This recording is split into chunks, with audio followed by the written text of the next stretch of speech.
ভারতের প্রধানমন্ত্রী নরেন্দ্র মোদীর সঙ্গে বৈঠকে শেখ হাসিনার প্রত্যর্পণ চুক্তি নিয়ে কথা বলেছেন প্রধান উপদেষ্টা ডক্টর মোহাম্মদ ইউনূস।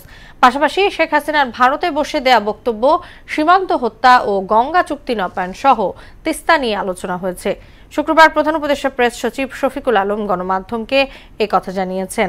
এর আগে ব্যাংককে বিমস্টেক সম্মেলনের ফাঁকে অধ্যাপক ইউনূস ও নরেন্দ্র মোদী দ্বিপক্ষীয় বৈঠকে বসেন।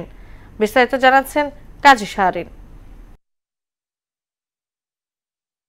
অন্তর্বর্তী সরকারের প্রধান উপদেষ্টা হিসেবে দায়িত্ব গ্রহণের পর প্রথমবারের মতো অধ্যাপক ডক্টর মোহাম্মদ ইউনূসের সঙ্গে ভারতের প্রধানমন্ত্রী নরেন্দ্র মোদীর এই বৈঠক অনুষ্ঠিত হয়। থাইল্যান্ডের রাজধানী ব্যাংককের সাংগ্রিলা হোটেলে ষষ্ঠ বিমস্টেক শীর্ষ সম্মেলন শেষে শুক্রবার স্থানীয় সময় দুপুরের পর দুই প্রতিবেশী দেশের শীর্ষ নেতারা দ্বিপক্ষীয় বৈঠকে বসেন। বৈঠকে বাংলাদেশের পক্ষ থেকে শেখ হাসিনার প্রত্যাপনের বিষয়টি তুলে ধরেন প্রধান উপদেষ্টা। এছাড়াও বাংলাদেশের পারস্পরিক স্বার্থ সংশ্লিষ্ট ইস্যুগুলো উঠে আসে বৈঠকে। পরে বিষয়গুলো সাংবাদিকদের জানান প্রেস সচিব শফিকুল আলম। আমাদের যেগুলো স্বার্থ সংশ্লিষ্ট যতগুলো বিষয় ছিল সবগুলো বিষয়ই আমাদের চিফ অ্যাডভাইজার মহোদয় সেই মিটিংয়ে বলেছেন। যেমন শেখ হাসিনার প্রত্যর্পণ বিষয়ে কথা হয়েছে, শেখ হাসিনা যে ওইখানে বসে অনেক ধরনের ইনসেন্ডিয়ারি কমেন্ট করছেন সেগুলো বিষয়ে কথা হচ্ছে।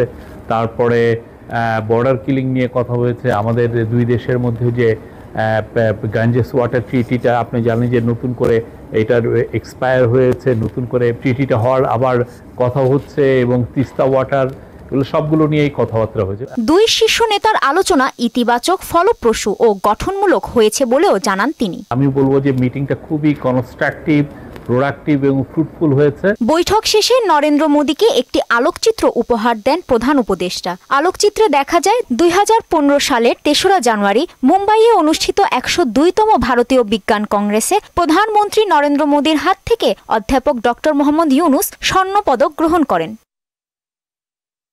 এর আগে বিমস্টেকের মূল অধিবেশনে ভাষণ দেন প্রধান উপদেষ্টা। বলেন, যত দ্রুত সম্ভব প্রয়োজনীয় সংস্কার শেষে সুষ্ঠু, নিরপেক্ষ ও অংশগ্রহণমূলক জাতীয় নির্বাচন আয়োজন করা অন্তর্বর্তী সরকারের সর্বোচ্চ অগ্রাধিকার।